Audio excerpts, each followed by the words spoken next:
The silence was the first thing that got to me. Not the absence of noise, but a presence all its own.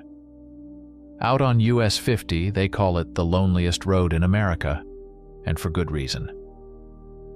For the last 100 miles, the only sound had been the drone of my Ford's engine and the low hum of the tires on cracked asphalt.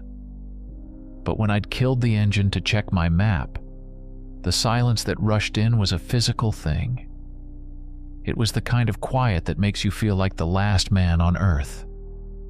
The chirping of crickets and cicadas, the constant soundtrack to any summer night, was gone.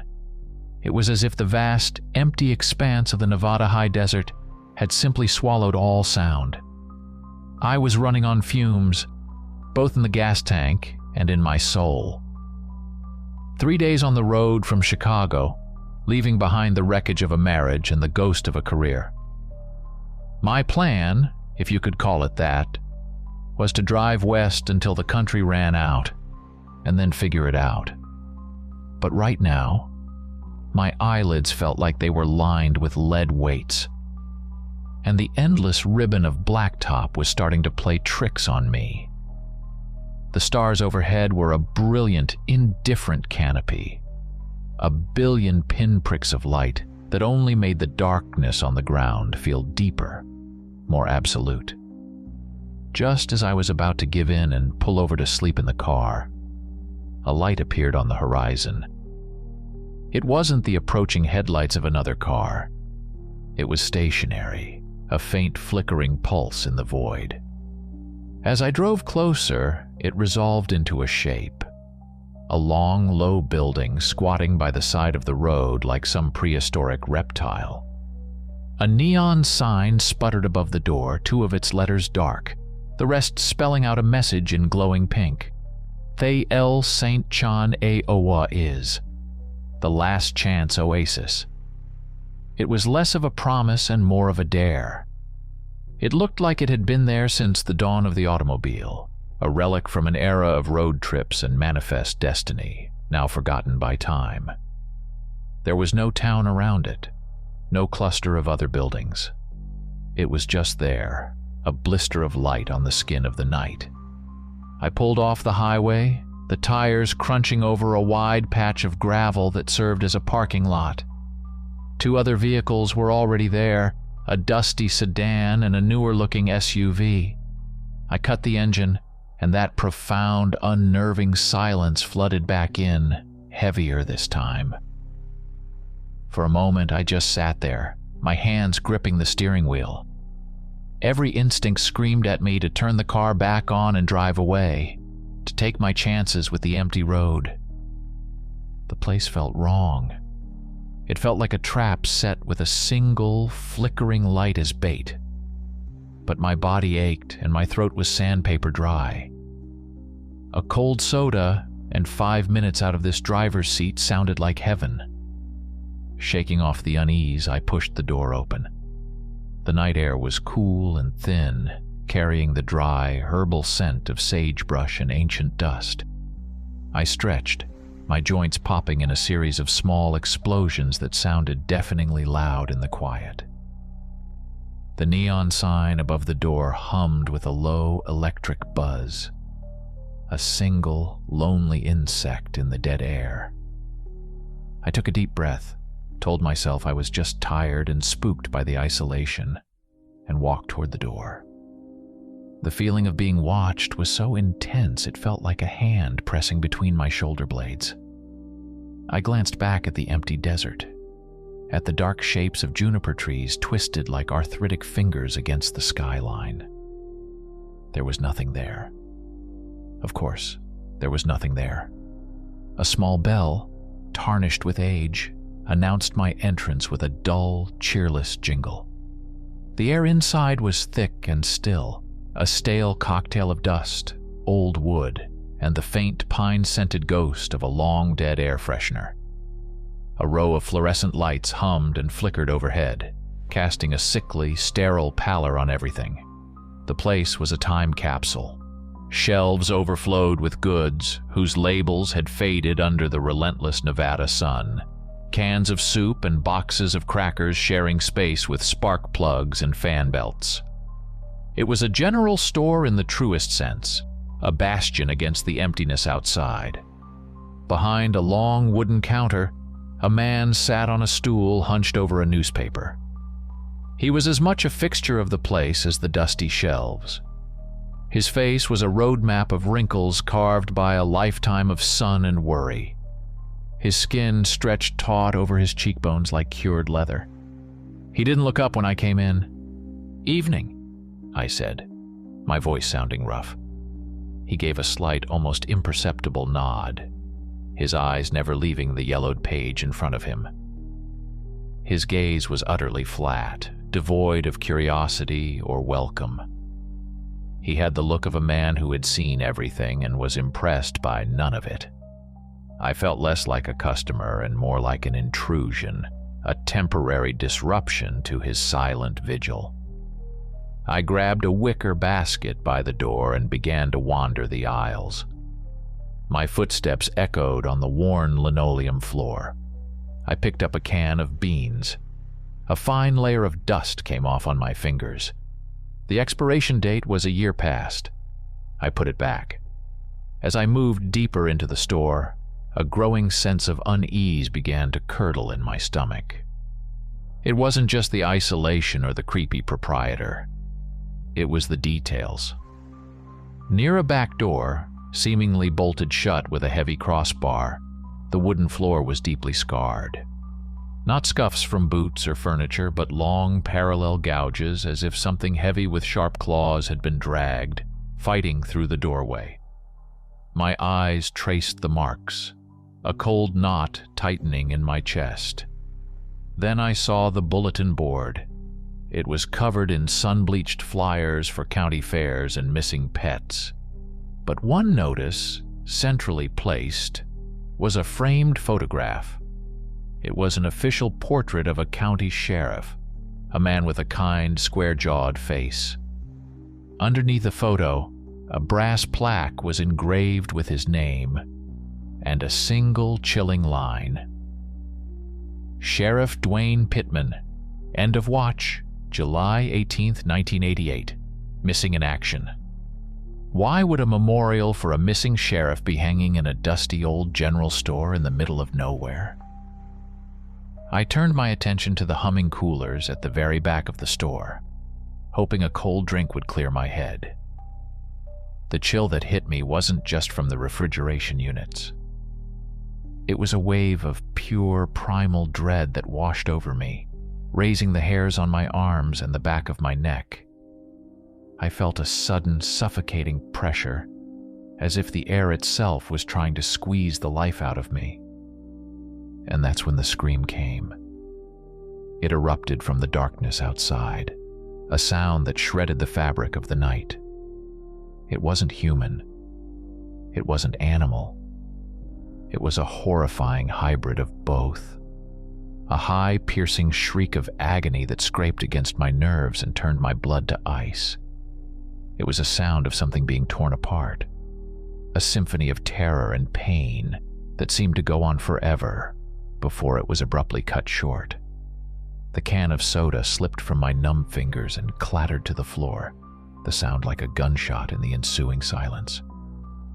My heart hammered against my ribs, a frantic drumbeat in my ears. I whipped my head around, my eyes wide with terror, and looked toward the front of the store. The old man, Silas, hadn't moved. He hadn't flinched. He hadn't even looked up at the sound of the scream. He simply let out a long, weary sigh, the sound of a man burdened by an ancient, terrible knowledge.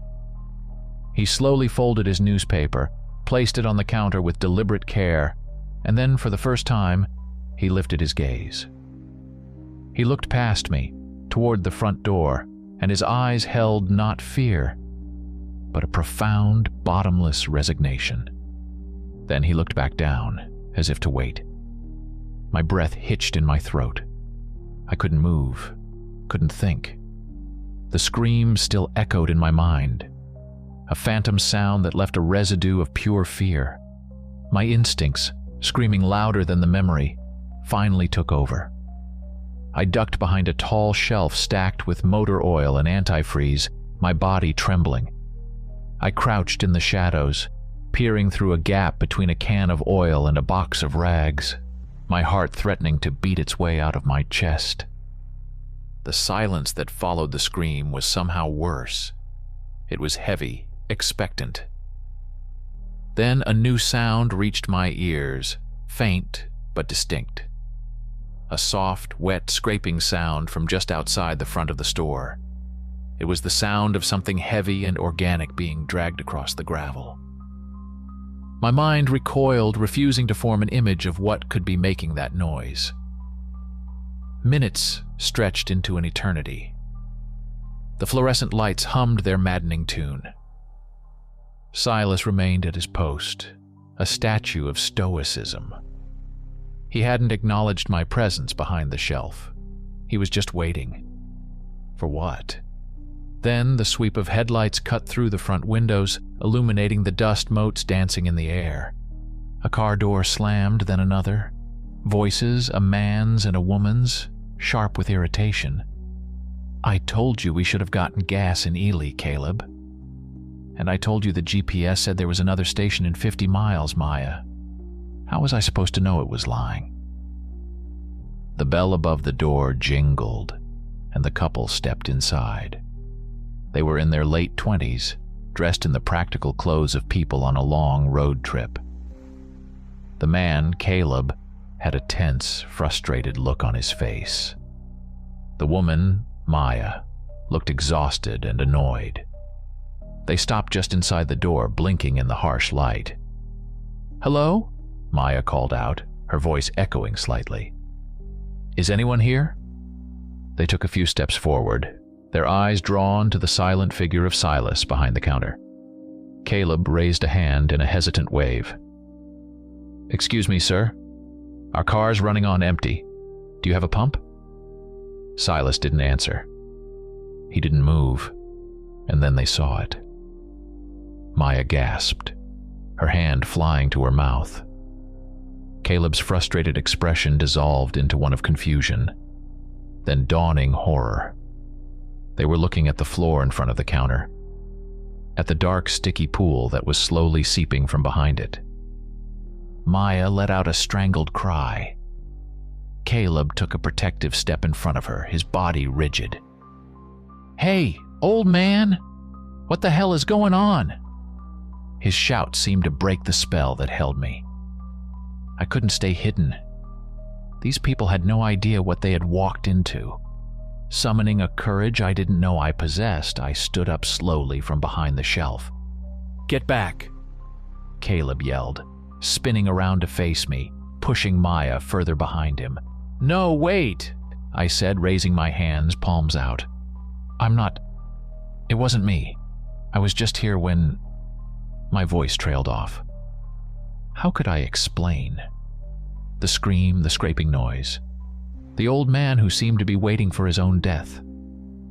Maya peered around her husband, her eyes wide with terror. She saw the fear in my face, the genuine panic, and seemed to understand. "Caleb, stop. Look at him." Caleb hesitated, his gaze shifting from me to the counter and back again. The adrenaline was fading, replaced by a creeping, sickening dread that was all too familiar to me. "We need to be quiet," I whispered, my voice barely a tremor. "Something's wrong here. Something's outside." The three of us stood there, a triangle of fear in the buzzing silence. Together, we moved toward the counter, our steps slow and deliberate. We peered over the edge. Silas wasn't sitting on his stool anymore. He was on the floor, his body twisted at an angle that defied human anatomy. His eyes, glassy and vacant, stared up at the flickering lights. His chest had been torn open, ripped apart with a savage, inhuman force. The wooden floorboards around him were slick with blood, and scored with the same deep parallel claw marks I'd seen by the back door. A wave of nausea washed over me, and I staggered back. Maya choked back a sob. This wasn't a robbery. This wasn't a murder. This was a butchering. And the most terrifying part was the look frozen on Silas's face. It wasn't one of surprise or pain. It was the same look he'd had just moments before. Resignation. As if he had simply looked up from his newspaper to greet a long-expected gruesome appointment. He knew this was coming. He was waiting for it. The chime of the bell was a physical blow, making all three of us jump. A man stood silhouetted in the doorway, a large backpack slung over one shoulder. He was big, with the rugged, capable look of a seasoned hiker. "Whoa, sorry," he said, stepping inside. "Didn't mean to startle you. Place looks closed, but the light was on. My truck's having..." His voice died in his throat as his eyes adjusted to the scene. He saw our pale faces, the direction of our horrified stares, and then the dark stain spreading from behind the counter.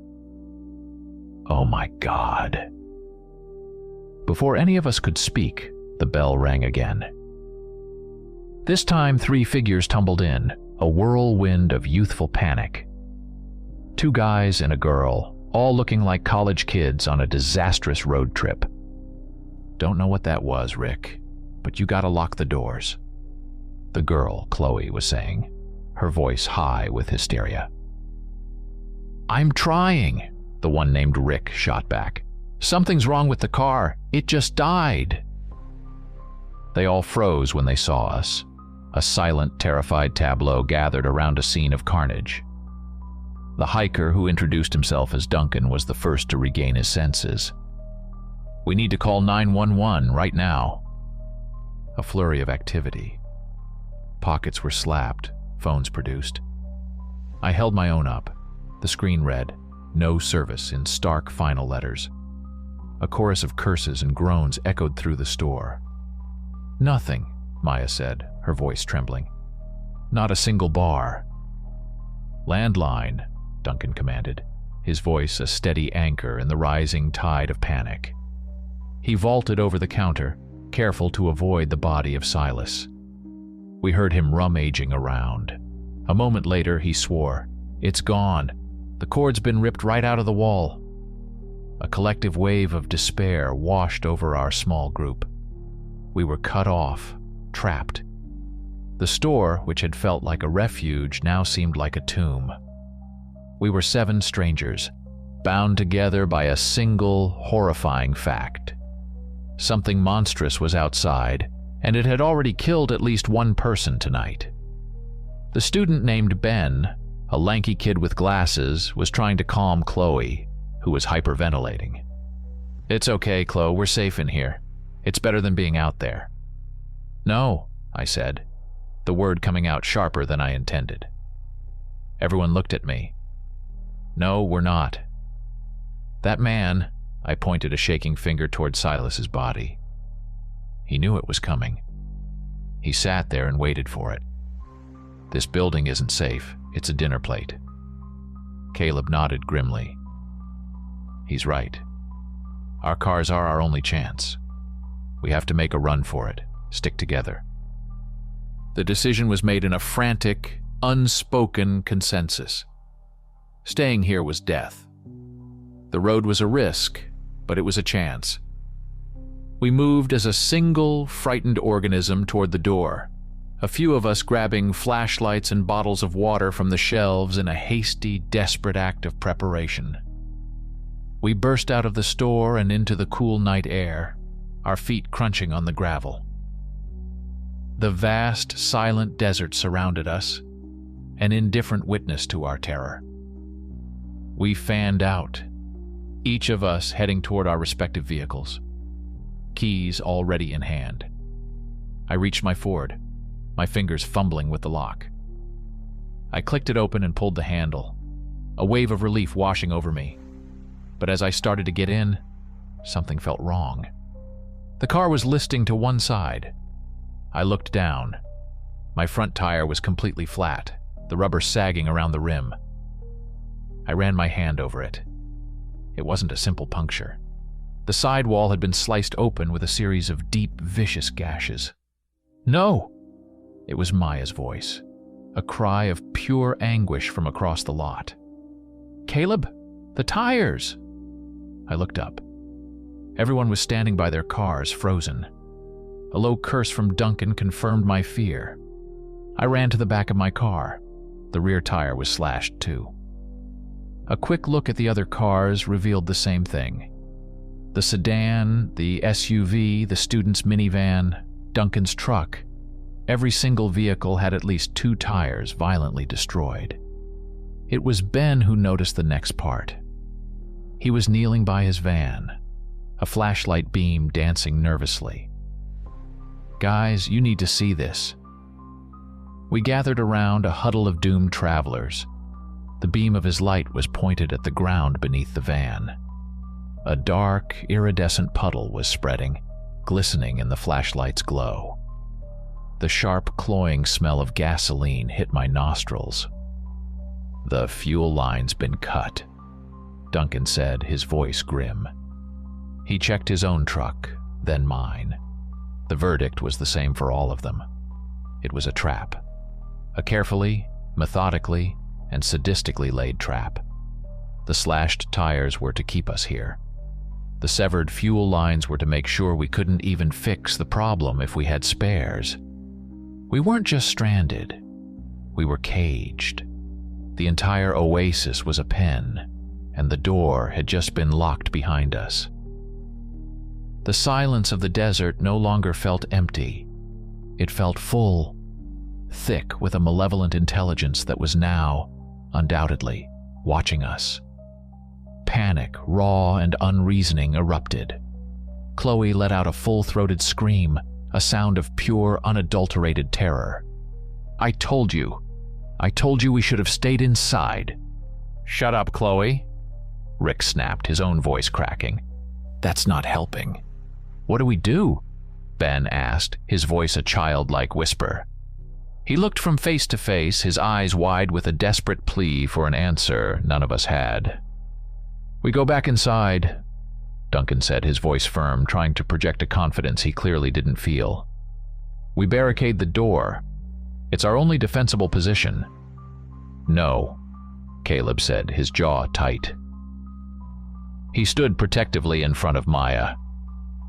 "You saw what it did to that old man. Those walls are paper. We're sitting ducks in there." "And what's your brilliant plan?" Duncan shot back, his composure fraying. "We stay out here in the open? We're a buffet line." The group fractured. Fear is a powerful solvent, and it was dissolving any sense of unity we had. The 3 students, terrified of the vast exposed darkness, sided with Duncan. They saw the store's flimsy walls as a shield, however inadequate. Rick, his face pale, grabbed a tire iron from his van. "He's right. It's better than nothing." "Don't do it," I pleaded, my voice hoarse. "It wants us in there. It's a slaughterhouse." But their fear of the open was greater than their fear of the confined. Duncan and the 3 students scrambled back toward the store, their feet skidding on the loose gravel. Caleb grabbed Maya's hand. "We're not going in there, we're staying out here." I hesitated for a heartbeat, my mind a whirlwind of impossible choices. The dark, blood-soaked store, or the infinite predatory darkness of the desert. I chose the devil I hadn't seen up close. I stayed with Caleb and Maya, the 3 of us backing away from the store, into the deeper shadows of the parking lot. We watched as the other 4 disappeared inside. The door slammed shut. A moment later, we heard the sound of something heavy, a shelf, probably, being dragged across the floor to block the entrance. For a moment, there was silence. A fragile, terrifying silence. It didn't last. A tremendous crash erupted from inside the store, a sound of splintering wood and shattering glass. It was followed immediately by a scream, Chloe's. It was high and shrill, and cut off with sickening finality. Then came another deeper scream from one of the boys, choked off by a wet, gurgling sound. A symphony of pure butchery had begun. Caleb pulled Maya behind him, shielding her from the sounds, but there was no escaping them. We heard bodies thudding against the walls, the terrible rending noise of something immensely powerful tearing through wood and flesh with equal ease. Duncan yelled, a warrior's cry of defiance that was answered by a guttural, inhuman roar that vibrated through the very ground we stood on. His yell was cut short. I had to see. I don't know why. A morbid, suicidal curiosity, but I had to know what we were up against. I crept forward, keeping low, my heart a frantic bird beating against my ribs. I made it to the side of the building, to a grimy window that looked out over the main aisle.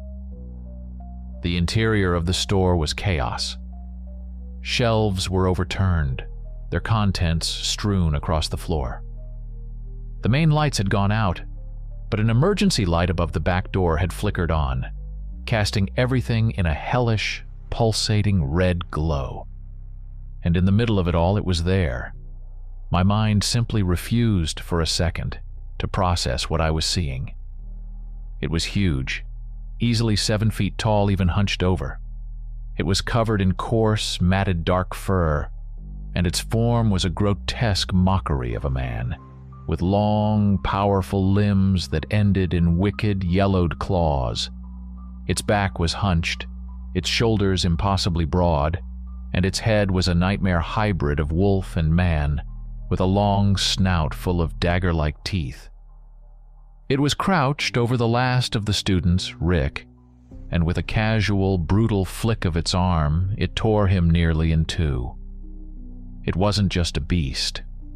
As it lifted its head, its eyes glowed in the red light, not with animal instinct, but with a terrifying, malevolent intelligence. It scanned the room, its snout twitching, and I knew with a certainty that froze the blood in my veins that it knew we were still out here. It knew its meal wasn't over. I didn't make a sound. I simply backed away, my movements stiff and robotic. I rejoined Caleb and Maya, who were staring, paralyzed, at the store. "Leo, what did you see?" Maya whispered, her voice a thread.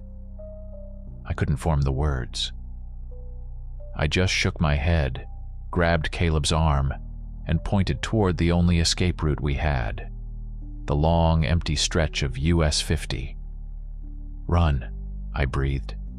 "Run now." And we did.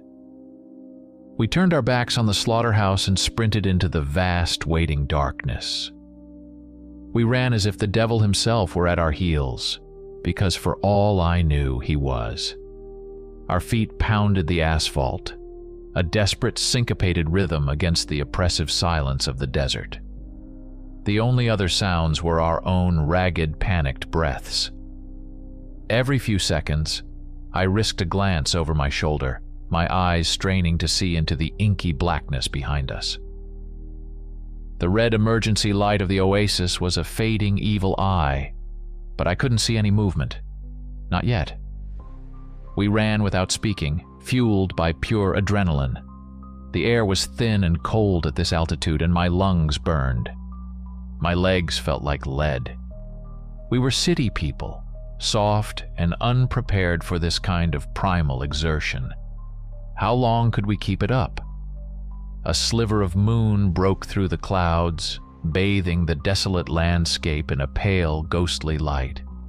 The sagebrush and twisted juniper trees on either side of the road looked like misshapen specters, their shadows stretching like grasping claws. The world was a monochrome nightmare. Then, from the direction of the store, came the howl. It wasn't the yipping of a coyote or the cry of a wolf. It was deeper, more resonant, filled with a guttural rage and an ancient hunger that vibrated in my bones. It was the sound of the thing I had seen in the store. It was the sound of the hunt beginning. "Faster!" Caleb gasped. pulling Maya along. The howl spurred us on, adding a fresh, terrifying burst of speed to our flagging legs. We were prey, and the predator had just announced its intentions. The road stretched on, an endless straight line to a horizon we couldn't see. There was nowhere to hide. We were completely, utterly exposed. My phone was still clutched in my hand. I glanced at the screen again, a futile, desperate gesture. No service, of course. We were on our own. We ran for what felt like miles, though it was probably only a few minutes. The howl came again, closer this time, and a fresh wave of panic washed over me. It was gaining on us. Just when I thought my lungs would burst, when my legs would give out completely, I saw it. A miracle. 2 points of light in the distance, growing steadily brighter. Headlights. A vehicle was coming towards us. "A car!" I yelled, my voice cracking. "There's a car!" Hope, fierce and desperate, surged through me. We scrambled to the middle of the road, a frantic, waving trio of madmen. The vehicle, a rusty old pickup truck, slowed as it approached, its high beams pinning us like frightened deer. It screeched to a halt just a few feet away. The driver's side window rolled down with a squeal of protest. An old man peered out, his face a web of deep-set wrinkles under a sweat-stained baseball cap. His eyes were narrowed with suspicion and fear. "Please, you have to help us," Maya cried, her voice choked with sobs. "There's something back there. It killed people." "A monster," I gasped, words tumbling out. "At the old store, the Oasis." The old man, who I could now see was a farmer or rancher, looked past us, down the dark road from where we had come. He seemed to be listening. Maybe he knew. Maybe these empty stretches of Nevada held secrets the rest of the world had forgotten. After a long, terrifying moment, he grunted and pushed the passenger door open. "Get in, quick." We didn't need to be told twice. We scrambled into the cab, a tangle of desperate limbs. Caleb took the passenger seat next to the driver, while Maya and I squeezed into the back of the extended cab, a cramped space filled with tools and empty feed sacks. The driver introduced himself as Abe. "Turn around," Caleb urged, his voice tight with panic. "Go, just drive." Abe didn't argue. He threw the truck into a tight three-point turn, the tires squealing on the asphalt. He stomped on the gas, and the old truck roared to life, lurching forward, away from the Oasis, away from the horror. I collapsed back against the seat, relief washing over me in a dizzying wave. We were safe. We were actually going to make it. Maya was crying softly beside me, a sound of release and exhaustion. I looked at the back of Caleb's head. His shoulders were heaving. He was safe. His wife was safe. But as the truck picked up speed, the speedometer needle climbing past 60, then 70, I noticed something strange. Caleb wasn't relaxing. His body was rigid, his hands clenched into white-knuckled fists on his knees. He was breathing in short, sharp gasps, a low, guttural sound catching in his throat with each exhale. "You all right there, son?" Abe asked, glancing over at him. Caleb didn't answer. He was staring straight ahead, through the windshield, his eyes fixed on the full bright moon that now hung unobscured in the black sky. A strange, feral light reflected in his pupils. His jaw was clenched so tight I could see the muscles bulging. My blood ran cold. The low, gasping sound in his throat was becoming a growl. "Caleb?" Maya whispered from beside me, her voice trembling with a new, dawning fear. "Caleb, what's wrong?" He turned his head slowly, and the face that looked back at us was not the face of the man who had run with us from the store. It was a mask of pure, predatory rage. His eyes were wild, inhuman. Without warning, he lunged. He didn't go for Abe. He went for the steering wheel, his hands clamping down on it with ferocious strength. "What the hell are you doing?" Abe yelled, fighting for control. The truck swerved violently, its tires screaming in protest. The world outside the windows became a dizzying horizontal blur of desert and sky. Maya and I were thrown against the side of the cab. There were shouts, a crunch of metal, the shattering of glass, and then the world flipped upside down and everything went black. Silence. A ringing, painful silence. I was hanging upside down, held in place by my seatbelt, which cut deep into my shoulder. The taste of blood and gasoline filled my mouth. Dim light filtered through a spiderweb of cracks in the window. The truck's engine was dead, but I could hear a faint hissing and the drip, drip, drip of fluid onto hot metal. "Maya," I groaned, my voice a raw whisper. A sob answered me from somewhere in the darkness. "Leo, I'm here." My head throbbed in time with my pulse. I struggled to unbuckle my seatbelt, tumbling onto the truck's ceiling, which was now its floor. Glass crunched under my hands. I helped Maya unbuckle, and we crawled through the shattered back window, out into the cool night air. The truck was on its roof in a shallow ditch by the side of the road, a mangled wreck of steel and broken glass. Abe, the old farmer, was slumped over in the driver's seat, unnaturally still. There was no question he was dead. "Caleb!" Maya screamed, scrambling toward the front of the wreck. "Caleb, get out!" She pulled at the buckled passenger door, her cries frantic. As she did, the door gave way, and Caleb spilled out onto the ground. He lay there for a moment, then pushed himself onto his hands and knees, his body shaking violently. "Caleb, baby, are you okay?" Maya rushed to his side, trying to help him up. He pushed her away, not with malice, but with a convulsive, uncontrollable strength. He stayed on all fours, his head hanging low, his breath coming in deep, ragged growls that were far too guttural for a human. "Caleb, why?" Maya wept, her voice breaking with confusion and despair. "Why did you do this?" He lifted his head, and in the stark, unforgiving light of the full moon, we saw. His face, it was wrong. It was distorting, twisting, melting like hot wax. His eyes, which had been a warm brown, now glowed with a feral yellow light. "Get back," he rasped, his voice a horrifying parody of itself, stretched and deepened into something monstrous. And then the transformation began in earnest. It was a grotesque symphony of sound and motion. We heard the sickening, wet crunch of bones breaking and resetting. His neck elongated with a series of sharp cracks.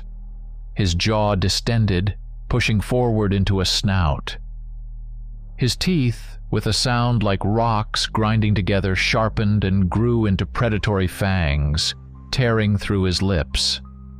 Coarse, dark hair erupted from his skin, sprouting across his back, his arms, his face, covering the man he had been in a matter of seconds. His clothes tore as his muscles bulged and swelled, his body contorting and reshaping itself into a new, terrifying form. I stood frozen, a silent, horrified witness to this biological blasphemy. My mind, which had reeled from the sight of the creature in the store, now shattered completely. This was impossible. This was a violation of every law of nature I had ever known. But it was happening, right in front of me. The thing that had been Caleb rose to its full height, towering over us. It was the same creature from the oasis. The same broad, powerful shoulders, the same hunched posture, the same matted fur and glowing, intelligent eyes. The man who had run beside us, who had shared our fear, who had tried to protect his wife, was the monster we had been running from all along. The trap hadn't just been the store. The trap had been with us the entire time. Maya stared, her face a mask of utter disbelief and horror. The love of her life, her husband, was gone, replaced by this abomination from the darkest corners of myth. She couldn't process it. She couldn't accept it. She just stood there, her mouth open in a silent scream, as the werewolf threw back its head and let out the same long, soul-tearing howl we had heard before. It was a cry of triumph, of rage, and of insatiable, ravenous hunger. Time seemed to snap back into place. The werewolf's howl shattered my paralysis.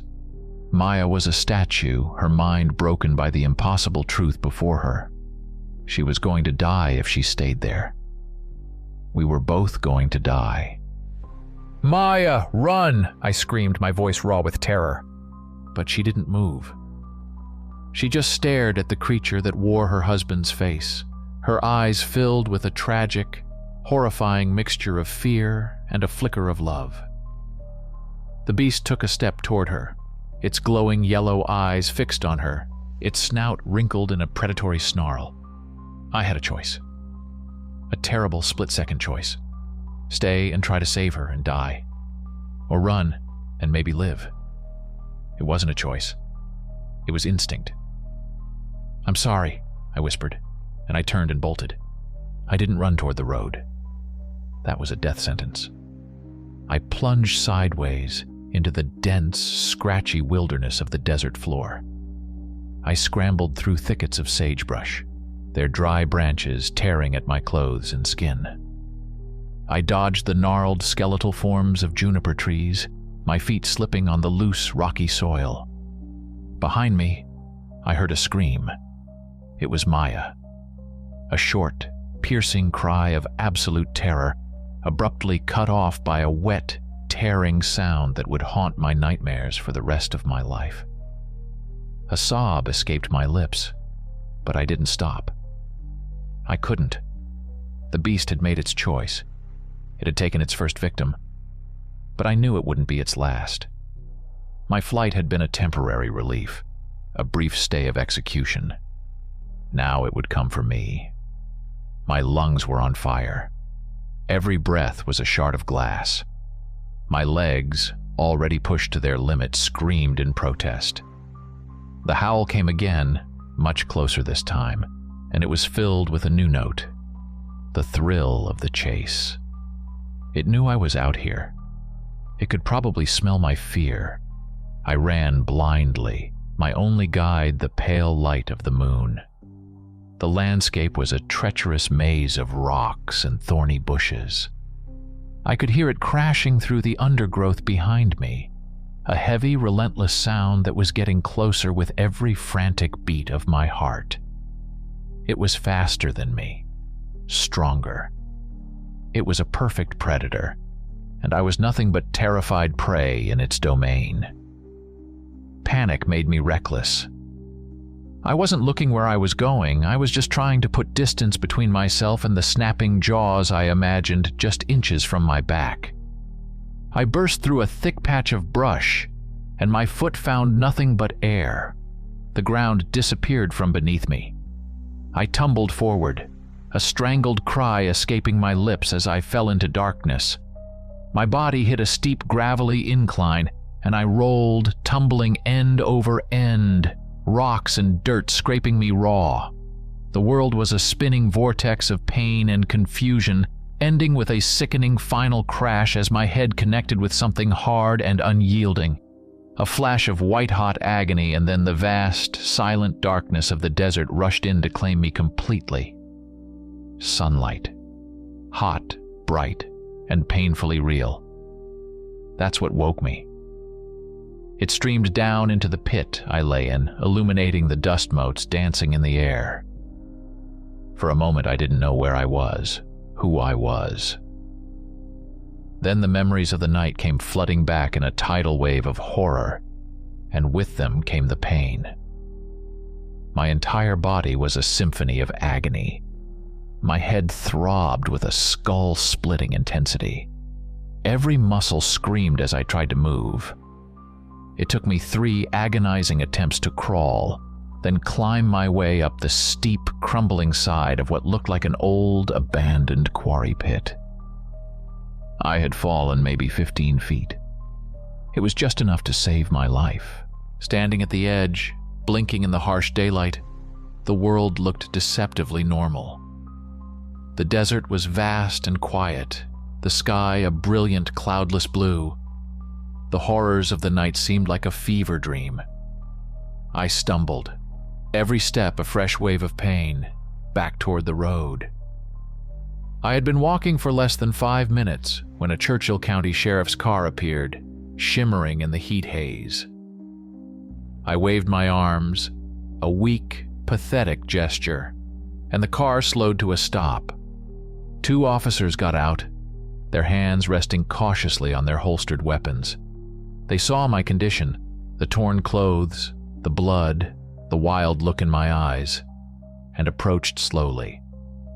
They listened, or at least they pretended to. They drove me back to the Last Chance Oasis. The place was a circus.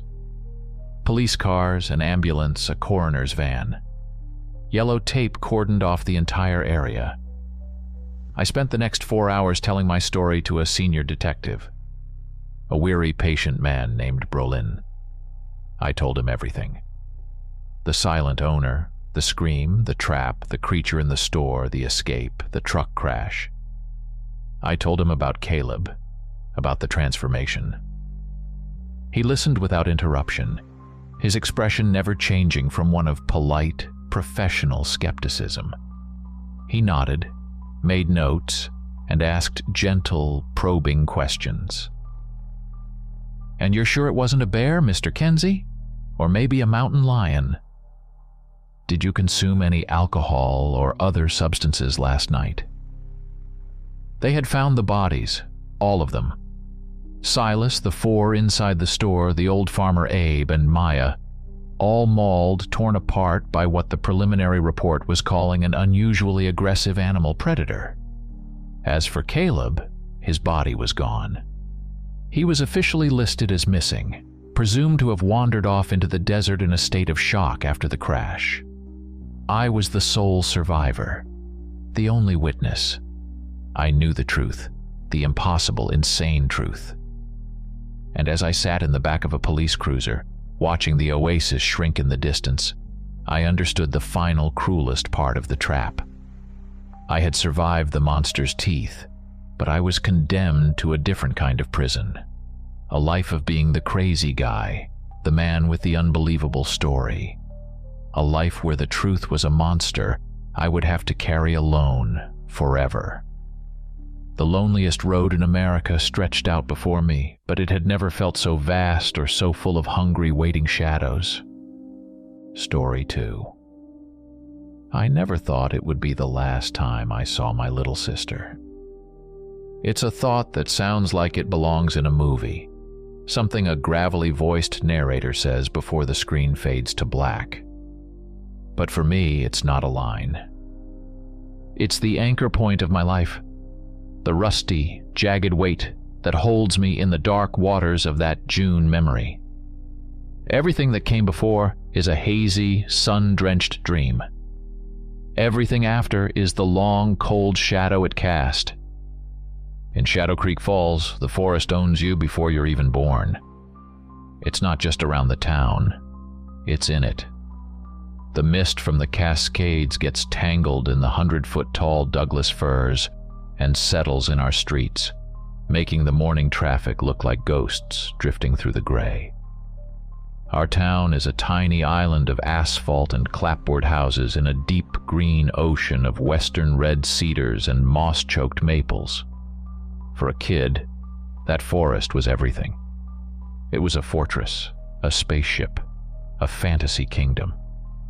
It was the place where the real world, with its homework and curfews, couldn't touch you. Our house was one of the last on the edge of town, a simple 2-story that my dad was perpetually halfway through renovating. Its backyard wasn't a neat square of grass. It was a sloping hill of ferns and fallen pine needles that dissolved directly into the woods. My little sister Eliza and I shared a room on the second floor. From our window, we didn't see other houses. We saw a solid, impenetrable wall of green. Eliza loved that view. At 10 years old, she was a collector of small wonders. Iridescent beetle shells, perfectly shaped river stones, bird feathers that she'd categorize in old shoeboxes. The forest was her treasure chest.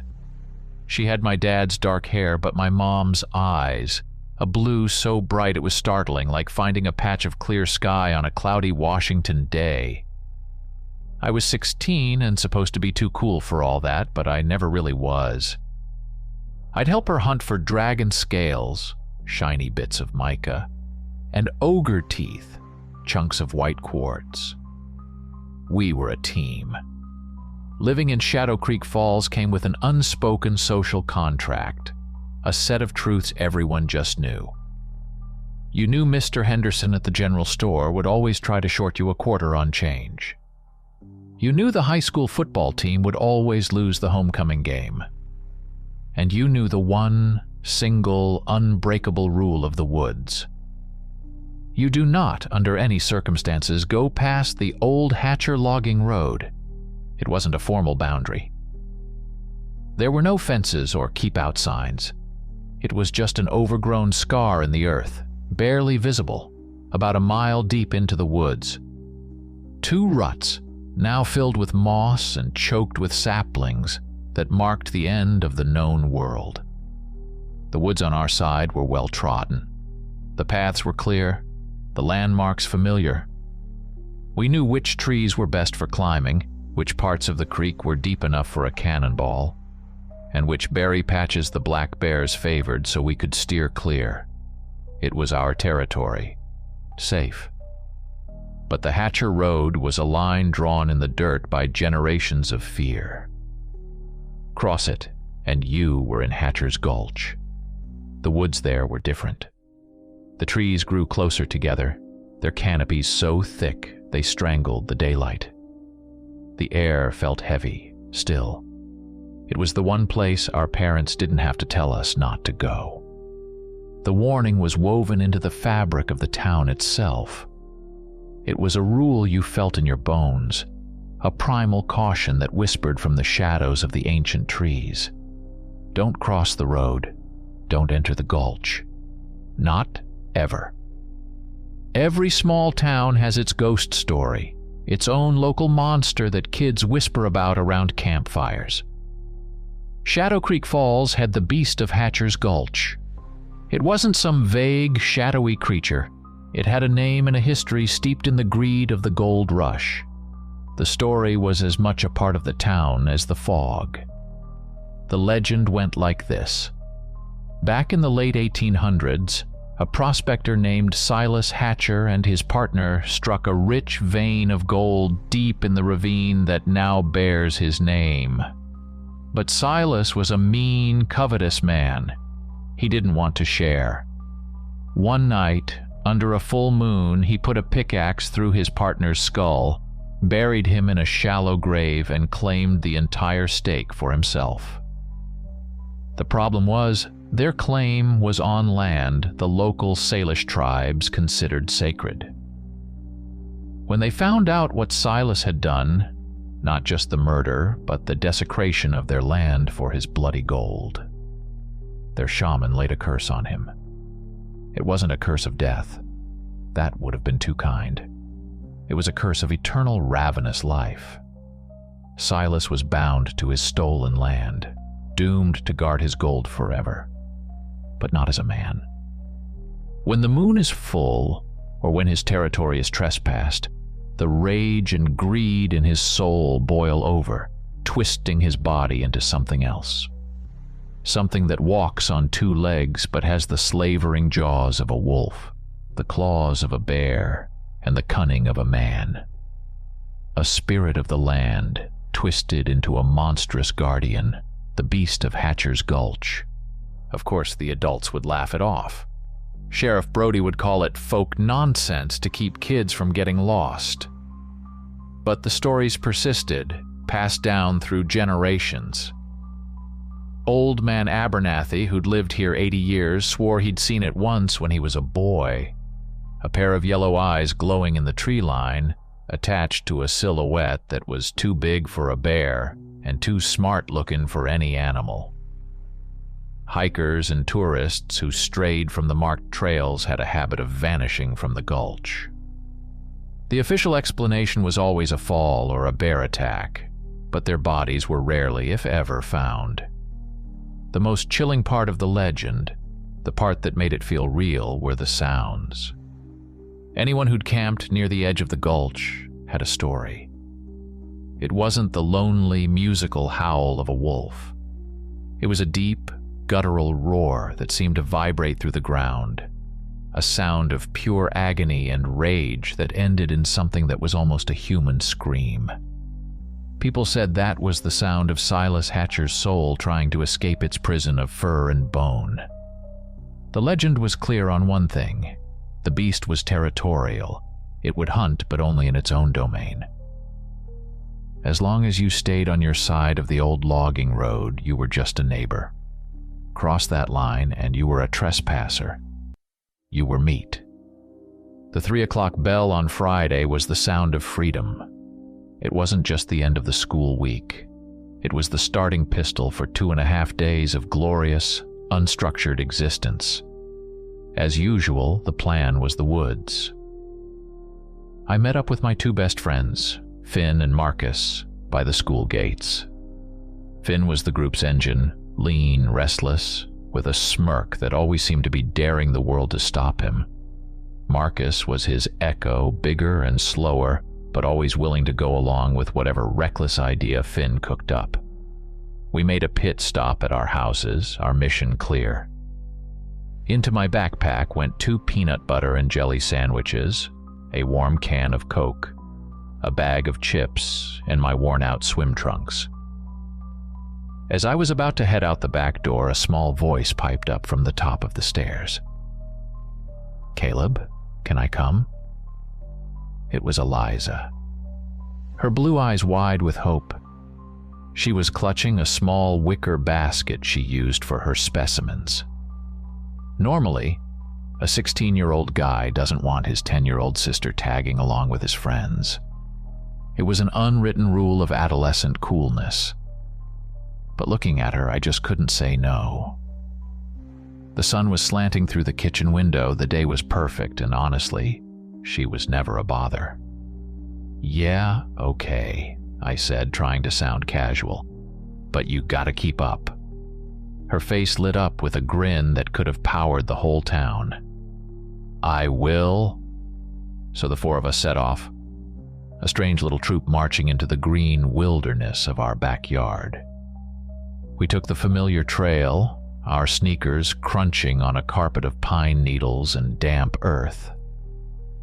The path wound its way down to our favorite spot on the foggy creek, a wide, slow-moving stretch of water with a gravelly bank perfect for setting up a base camp. For the next few hours, we were kings. We skipped stones that plinked across the water's surface, dared each other to swim in the bracingly cold mountain water, and built a shoddy, ambitious dam out of river rocks that the current immediately began to dismantle. Eliza was in heaven, meticulously arranging colorful stones on a flat rock, humming to herself. It was around 6 o'clock when I saw it. I'd wandered a little ways upstream, looking for the perfect flat stone for skipping. My search had taken me right to the edge of the tree line that bordered the old Hatcher logging road. There, pressed deep into a patch of dark, damp mud, was a footprint. My first thought was, bear. But it wasn't a bear print. I'd seen dozens of those. This was longer, more ovoid, with 5 distinct toe impressions. And the claw marks? They weren't the short, curved marks of a black bear. They were long, straight, and gouged into the earth with ferocious pressure. It was huge, easily half again as large as any print I'd ever seen. I stared at it, a cold knot tightening in my stomach. It looked wrong, unnatural. "Hey, Caleb, you gonna help with this dam or what?" Finn yelled from the creek. I kicked a bit of loose dirt over the print, trying to erase it from the world and from my mind. It was just a weird print. A big bear with messed up feet. A trick of the light.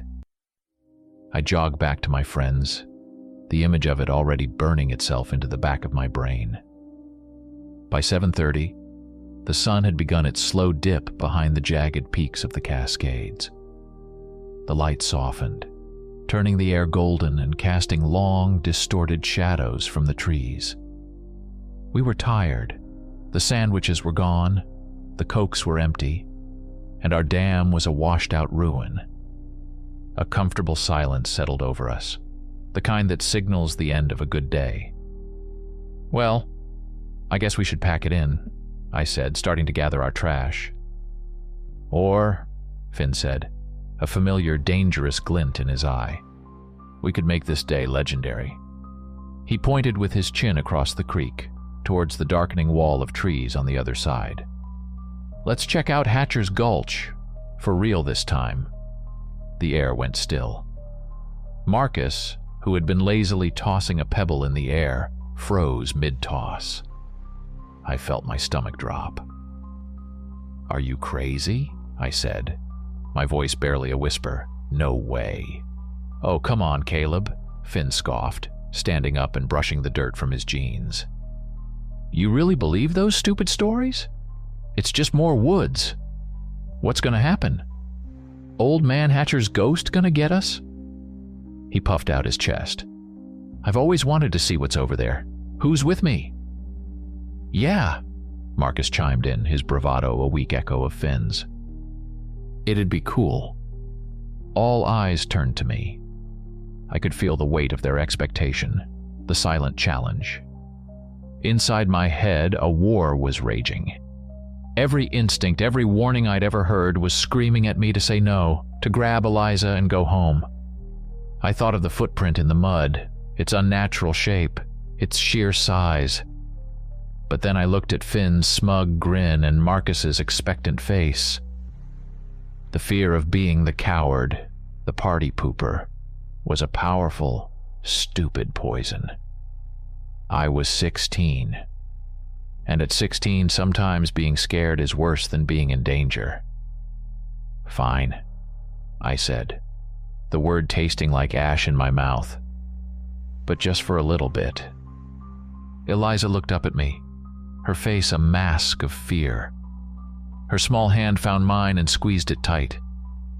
"Caleb, we can't," she whispered, her blue eyes pleading. "We're not supposed to." I knelt down, forcing a confidence I didn't feel. I put my arm around her shoulder. "Hey, it's okay," I whispered back, my voice a lie. "It's just old stories, Ellie, to scare kids. I'm right here with you. I won't let anything happen." That promise would haunt my every waking moment for the rest of my life. We waded across the creek at a shallow point. The water on this side felt colder, more aggressive. As my foot touched the muddy bank of the other side, the world changed. It wasn't my imagination. The temperature dropped a good 10 degrees. The air grew thick and still, heavy with the smell of decay and damp earth. On our side, the forest floor was a tapestry of ferns and wildflowers. Here it was a tangle of deadfall and thorny bushes. The canopy of the ancient cedars was so dense that it blotted out the evening sky, plunging us into a premature twilight. We had crossed the line. We were in Hatcher's Gulch. The first thing that hit me was the silence. It was a physical presence, a heavy blanket that smothered all sound. On our side of the creek, the woods were alive with a constant symphony, the chirping of crickets, the rustle of small animals in the undergrowth, the distant call of a bird. Here, there was nothing. Not even the sound of the creek we had just left. The silence was so profound, so absolute, that the crunch of our own footsteps on the damp earth sounded like gunshots. Eliza clung to my side, her knuckles white where she gripped my shirt. Finn strode ahead, a false swagger in his step, but I could see him glancing nervously over his shoulder. We pushed deeper into the oppressive gloom. The trees here were monsters, their trunks thick as cars and covered in a sickly, pale green moss that hung from their branches like a dead man's beard. Crack. The sound was explosive in the stillness. It came from somewhere off to our right, the sharp, definitive snap of a large branch breaking under immense weight. We all froze, our heads whipping in the direction of the noise. "Probably just a deer," Marcus stammered, his voice tight. "A big one." But we all knew it wasn't a deer. The sound had been too heavy, too deliberate. The silence that followed was even more terrifying. I wanted to turn back, but in the disorienting maze of identical, menacing trees, I wasn't even sure which way back was. Panic began to prickle at the edges of my composure. I think we're lost," Eliza whimpered, tears welling in her eyes. Before I could answer, another crack, this time directly behind us, so close it made me jump. That was it. "Okay, we're leaving. Now," I said, my voice firm. We turned, trying to retrace our steps, but every direction looked the same. The dread was a living thing now, crawling up my spine. That's when we heard it. It started as a low rumble, a vibration that seemed to come from the ground itself, felt more than heard. It grew steadily into a deep, guttural growl, a sound of pure malevolence that rooted us to the spot. A foul stench filled the air, a mix of wet fur, rot, and something metallic and coppery like old blood. Then the chase began. It wasn't a simple pursuit. Something enormous crashed through the undergrowth to our left, a black blur of motion in the deep shadows. We screamed and bolted in the opposite direction. It was impossibly fast. We could hear it keeping pace with us, a heavy loping gait that snapped twigs and crushed leaves. It wasn't running behind us. It was herding us, flanking us, playing with us. "Run!" I bellowed, grabbing Eliza's hand and pulling her along, her small feet barely touching the ground. Then came the howl. It wasn't the sound of any animal I had ever heard. It was a long, drawn-out roar of torment and fury, and woven deep within it was the unmistakable timbre of a human scream. It was the sound of Silas Hatcher's cursed soul. Suddenly, through the trees, I saw the glint of water. "The creek!" Marcus shrieked, his voice cracking with terror. We burst from the tree line onto the muddy bank, stumbling to a halt. The thing behind us was close, the growling now a constant, terrifying presence. We could hear it closing the distance, its heavy breathing a hot wind on the backs of our necks. "We have to jump," I yelled. "No," Finn screamed, his bravado finally shattered. The growl was right behind us now. "Now!" I screamed, and without another thought I pulled Eliza with me and threw us into the churning black water. The last thing I heard before the icy shock stole my breath was a roar of pure, frustrated rage from the bank. It wasn't the sound of a predator that had lost its meal. It was the sound of a jailer whose prisoner had just escaped. The icy water of Foggy Creek was a violent baptism. It shocked the air from my lungs and the terror from my mind, replacing it with the singular, desperate need to survive. We were all strong swimmers, but the current was angrier here, pulling at our legs. I kept a death grip on Eliza's arm, kicking frantically until my feet scraped the gravel of the opposite bank, our bank. We scrambled out, shivering, soaked, and gasping for air on the safe side of the creek. The familiar night sounds of the forest were a comforting balm, a stark contrast to the dead silence of the gulch. We were alive. But as we stumbled back towards the trail, my mind reeled with a single terrifying question. Why? A creature that fast, that strong, that close. It could have had us. It could have torn us to pieces before we even saw the water. It let us go. The thought was more frightening than the chase itself. When we finally burst out of the woods into my backyard, the kitchen lights were on, casting a warm, yellow rectangle onto the lawn. Our parents were waiting, and they were furious. We were met with a storm of shouted questions, worried accusations, and grounded-for-life threats. We huddled together, shivering and mud-stained, and mumbled the lie we had silently agreed upon. We'd lost track of time. We'd tried a new path and gotten a little lost. It got dark faster than we expected. They bought it. They were too relieved to see us alive to question it too deeply. After hot showers and a stern lecture, we were sent to bed. Our room felt like the safest place on earth.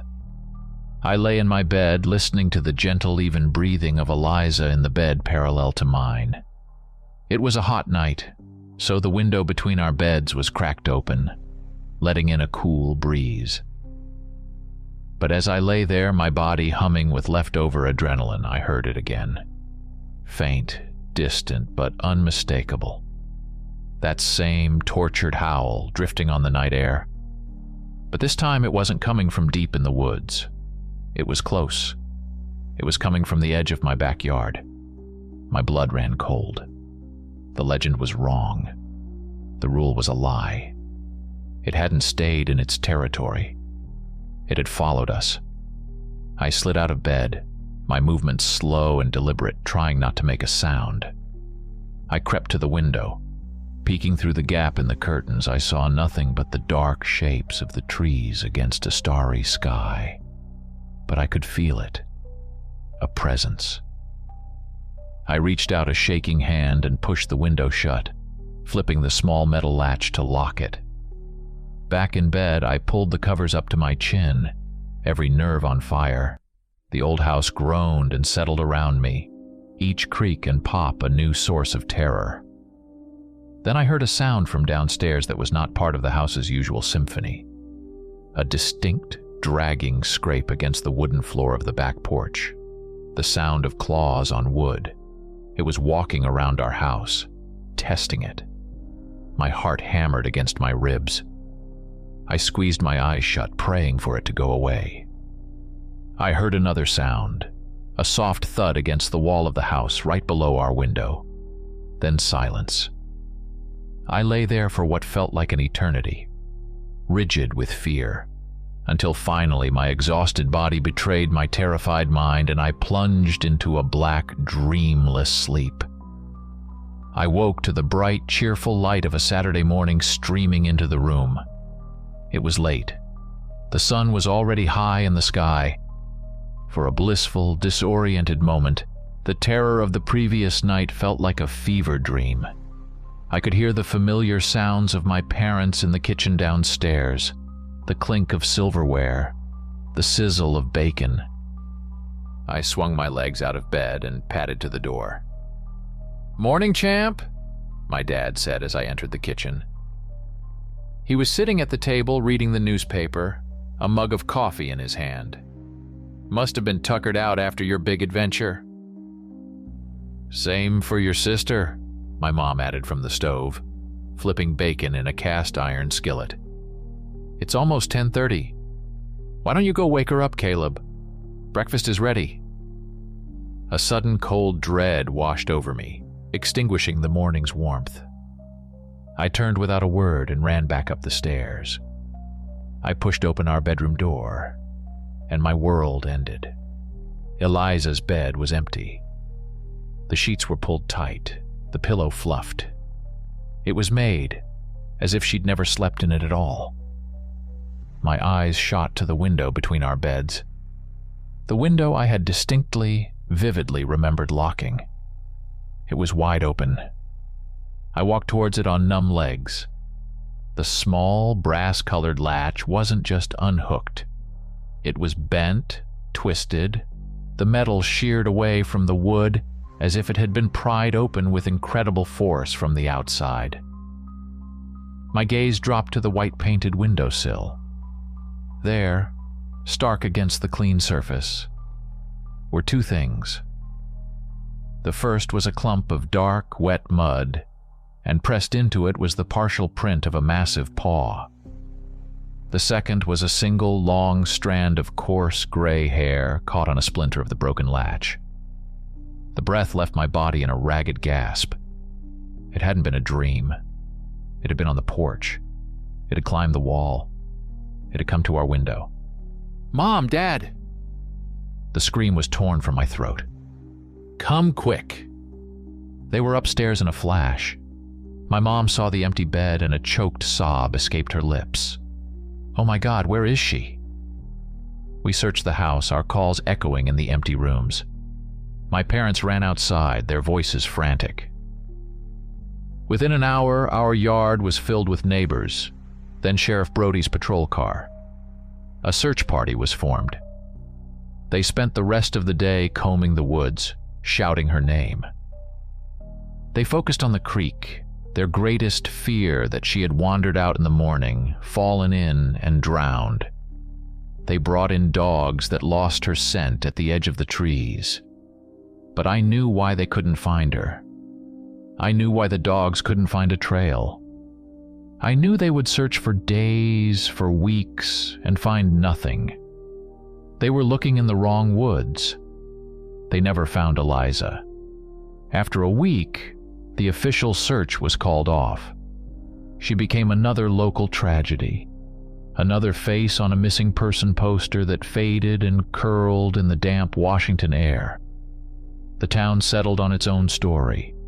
A drifter, a tragic accident. Anything but the truth. My parents sank into a grief so deep it was like a physical presence in our house. A silent, heavy fog that never lifted. And I was left alone with my terrible knowledge. The guilt, a hot coal in my gut. I knew they were looking in the wrong woods. I knew her body wasn't in the safe, familiar forest on our side of the creek. It was across the water, in the deep, dark tangle of Hatcher's Gulch. But over the long, sleepless nights that followed, a far more horrifying realization began to take shape in my mind, coalescing from the fragments of that night. The creature in the gulch had let us go. It was a perfect hunter, and it had let 4 children escape its grasp. It hadn't been a failed hunt. It had been reconnaissance. It had followed us home. It had prowled around our house, listening, watching. It had climbed the wall to our window. It had looked inside our room. I remembered the thud against the wall, the silence that followed. It had been there just outside the glass, watching us sleep. It saw me, and it saw Eliza, and it chose. Everyone thought a bear got her, or that she drowned. They thought she was taken, but I knew something worse. I knew the truth that would curdle my blood for the rest of my days. She wasn't just taken. They came for her.